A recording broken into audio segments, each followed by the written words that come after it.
Ruben Amorim est parti, le 11 novembre. Manchester United était 14e de Premier League, derrière Bournemouth, derrière Fulham, derrière des clubs qui n'ont pas son histoire, ni son budget, ni ses joueurs. Amorim avait dit vouloir reconstruire. Il avait oublié de gagner. Alors il est parti.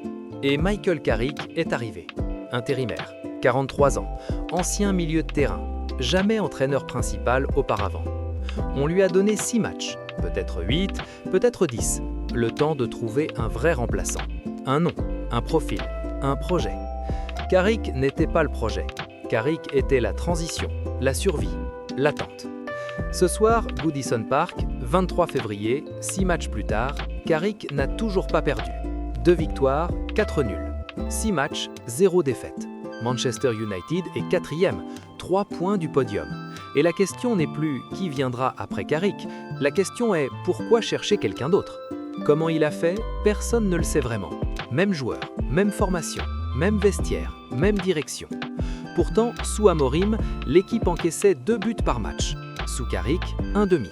Sous Amorim, l'attaque marquait 1 but toutes les 2 rencontres. Sous Carrick, 1 but par match. Des chiffres, des statistiques, mais aussi une atmosphère.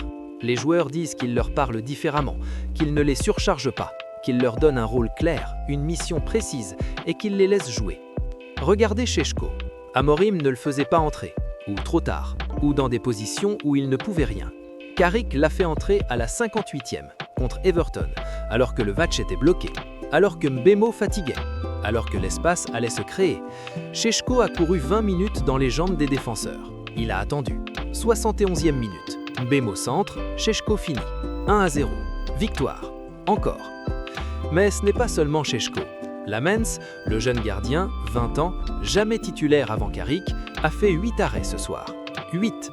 Everton a tiré 12 fois. 12 fois, Lamens a répondu. 8,4 de note. Homme du match. Carrick l'a entré parce que Onana était incertain.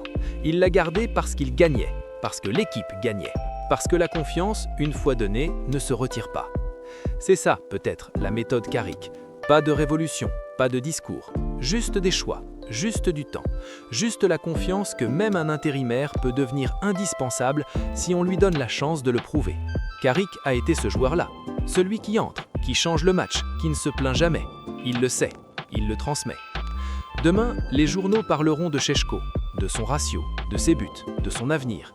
Ils parleront de Lamens, de son âge, de son calme. Ils oublieront Carrick, comme toujours. Les intérimaires n'ont pas de statut devant les stades, mais Carrick s'en moque. Ou peut-être pas. Peut-être que dans 6 mois, quand Manchester sera sur le podium, quand on demandera qui a sauvé la saison, quelqu'un se souviendra. Quelqu'un dira que c'était lui, que c'était l'intérimaire, que c'était le survivant. Pour l'instant, il y a Newcastle, 4e contre 5e, samedi. Si Manchester gagne, Carrick sera invaincu depuis 7 matchs. Personne n'aura fait mieux depuis Ferguson. Personne. Et alors la direction devra choisir, chercher un nom prestigieux à l'étranger ou reconnaître que le meilleur candidat était déjà là, depuis le 11 novembre, depuis le début. Manchester United a connu des légendes, des entraîneurs qui ont marqué l'histoire. Carrick n'est pas encore l'un d'eux. Mais ce soir, à Goodison Park, il a pris une autre option, une autre victoire, une autre preuve. Et si vous regardez bien, dans ses yeux, quand il salue les supporters, vous verrez quelque chose. Pas de la fierté, pas encore. De la détermination. Celle de celui qui sait qu'il mérite sa place, qu'il l'a gagnée, sur le terrain, un match après l'autre. Vous pensez qu'il doit rester ou que Manchester doit chercher un nom plus grand? Dites-le en commentaire. Mais attention, dans 6 mois, vous risquez de devoir admettre que vous aviez tort, que l'intérimaire était le bon, que le survivant est devenu l'indispensable.